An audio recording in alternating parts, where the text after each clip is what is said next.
दोस्तों, एक चोर जो कि दुनिया के हर ताले को खोल सकता है, लेकिन एक दिन वो घुसता है एक मिलियनर के घर में और वहां उसके साथ कुछ ऐसा होता है जो उसने कभी सपने में भी नहीं सोचा होगा। नीमो नाम का शख्स जो पेशे से एक चोर है, लेकिन वो करता है अपने बॉस के लिए काम। आज उसका काम है एक पेंट हाउस में चोरी करना, जहाँ पे कई सारी कीमती पेंटिंग रखी हुई है, जिसमें से सबसे कीमती पेंटिंग है पूरे $3 मिलियन की, और उसी पेंटिंग को वो चुराने वाला है। अपने प्लान के मुताबिक रात होने पर उस घर में घुसता है जो बेहद ही आलीशान था। चारों तरफ बहुत सी पेंटिंग लगी हुई थी, आर्टिफैक्ट थे जिनकी कीमत लाखों में थी। नीमो एक एक करके सारी पेंटिंग को रखना चालू करता है, लेकिन अभी तक वो सबसे महंगी वाली पेंटिंग नहीं मिली थी, जिसके बारे में वो अपने साथी को वॉकी टॉकी पर बताता है। वो कहता है कि दूसरे कमरे में चेक करो, क्या पता वो वहां पर हो, लेकिन वहां भी उसे कुछ नहीं मिलता और मजबूरन उसे जो कुछ मिला था उसे लेकर वापस आना पड़ेगा। अब उसका साथी उसे गेट का कोड बताता है जो वो डाल तो देता है, लेकिन आखिरी समय पर सिस्टम मैलफंक्शन हो जाता है, जिस वजह से पूरे घर का सिस्टम खराब हो गया था और तेज तेज सायरन बजना शुरू हो जाता है। नीमो अपने साथी से बार बार पूछता है कि ये क्या हुआ,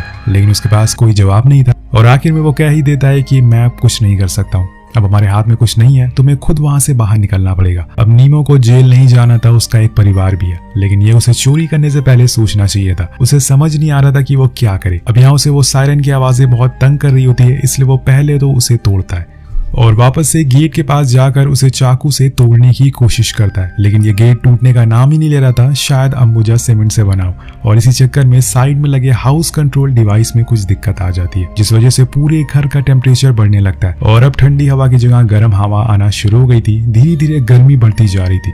इन सबसे परेशान होकर नीमो चुपचाप एक जगह बैठ जाता है, क्योंकि अगर अब उसने कुछ और किया तो न जानिए घर में क्या क्या होने लगेगा। कुछ देर बाद उसका गला सूखने लगता है तो वो पानी की तलाश में किचन की टैप ओपन करता है, लेकिन वहां पानी नहीं आ रहा था।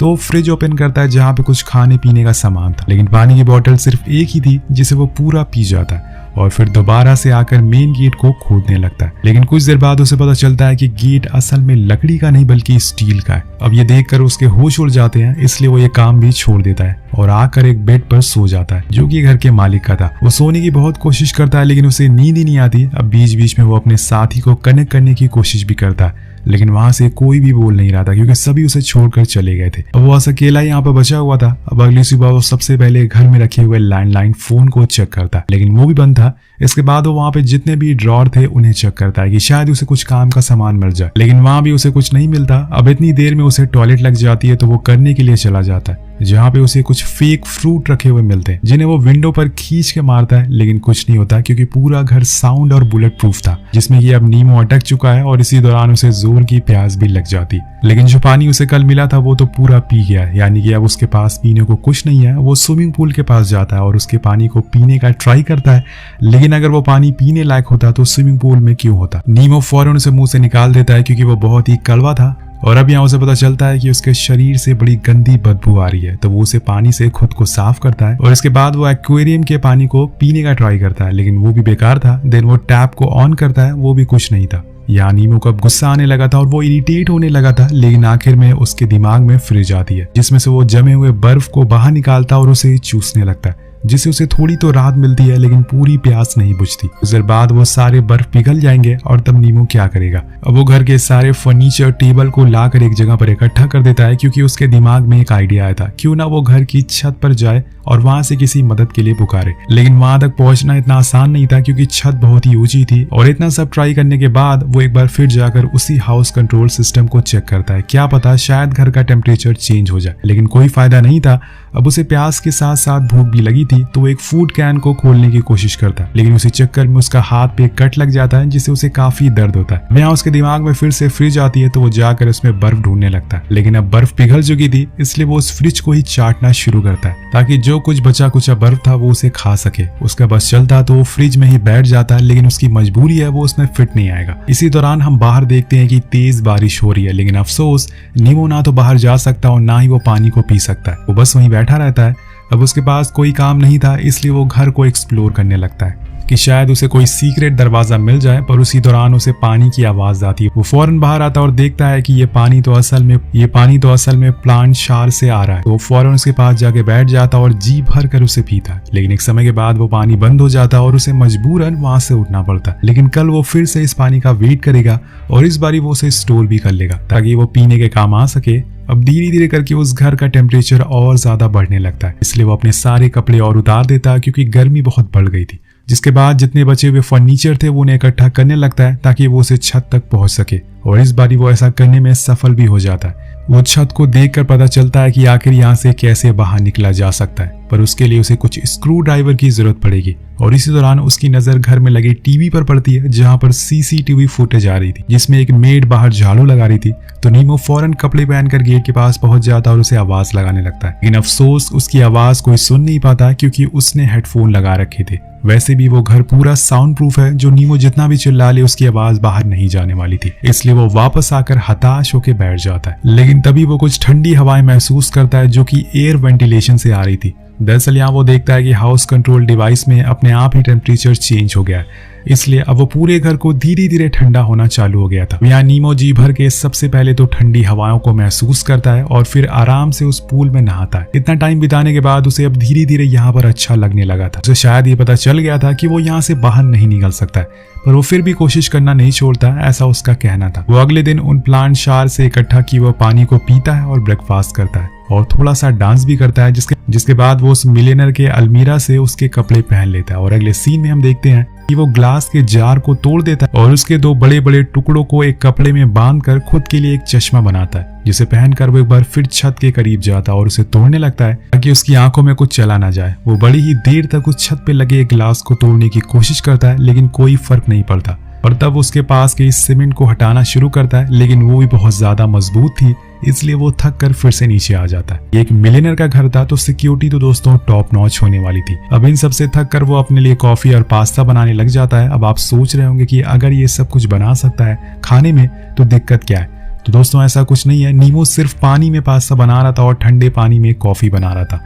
जिसके बाद वो टीवी के सामने बैठ जाता है और सीसीटीवी में लोगों को आते जाते देखता रहता है। अब उसे ये सब अच्छा लग रहा था क्योंकि यहाँ पे तो उसके अलावा और कोई नहीं है, इसलिए उसका जो मन कर रहा था वो बस वही करता जा रहा था। और आपने गौर किया होगा कि वो पहले जैसा नहीं रहा, उसकी दिमागी हालत अब बिगड़ने लगी थी। ऐसा तब होता है जब आपने काफी दिनों तक किसी से बात ना की हो, ना ही किसी को देखा हो।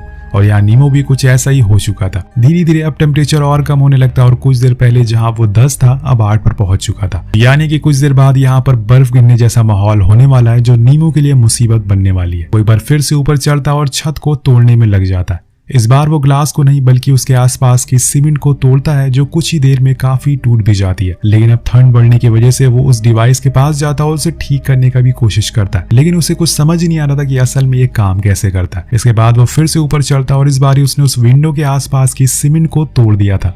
लेकिन नीमो देखता है कि उसके नीचे एक लोहे की परत लगी हुई है जो कि स्क्रू से टाइट की गई है, जिसे तोड़ पाना असंभव है। इसलिए वो उदास होकर फिर से नीचे आ जाता है और चुपचाप बैठ जाता है। तभी उसकी नजर बाहर बैठी एक कबूतर पर पड़ती है, जो उसकी तरह मजबूर थी क्योंकि उसके पंखों पर चोट लगी थी और वो उड़ नहीं पा रही थी। लेकिन नीमो को ये पता नहीं होता। वो कबूतर से बात करता और कहता है कि तुम जाकर मेरे भाई से कहो कि मुझे यहाँ से बाहर निकाले, मैं अभी तक यहीं पर फंसा हुआ हूँ, मेरी तबीयत भी अभी ठीक नहीं है। नीमो के पास करने के लिए अब कुछ नहीं था, उसने सारी चीजें कर ली थी। उसकी बॉडी के साथ साथ उसका दिमाग भी अब थक चुका था, वो हार मानने लगा था। इसलिए अब उस घर में जितनी भी महंगी महंगी पेंटिंग जिन्हें चुराने के लिए वो यहाँ पर आया था, वो उन्हें तोड़ने लगता और कई घंटों तक वो ऐसा ही करता रहता। इसके बाद वो उसे मिलियनर के वार्डरोब में जाता है, जहाँ पर उसे सूट्स देखने को मिलते हैं। लेकिन तभी उसे अलमीरा के पीछे कुछ सीक्रेट डोर दिखता है। वो सारे कपड़े हटाकर देखता है तो वहां पर एक रास्ता था, या फिर ये कहें कि एक सीक्रेट दरवाजा था। अब वो धीरे धीरे अंदर जाना शुरू करता है और फिर उसे कुछ ऐसा दिख जिससे कि उसके होश उड़ जाते हैं। दरअसल वहां पर एक बूढ़े आदमी की लाश पड़ी हुई थी, लेकिन जब वो उसके करीब जाता है तो देखता है कि वो असल में एक डमी था, जिसके हटाने पर उसे नीचे कुछ पेपर्स मिलते हैं जो कि एंशिएंट हिस्ट्री से रिलेटेड थे, जिसमें लिखा था कि मैरिज, हेल एंड हेवन। नीमो से पढ़ता है लेकिन उसे कुछ समझ नहीं आता। इसके बाद वहां वो लगी एक पेंटिंग भी दिखाई देती है।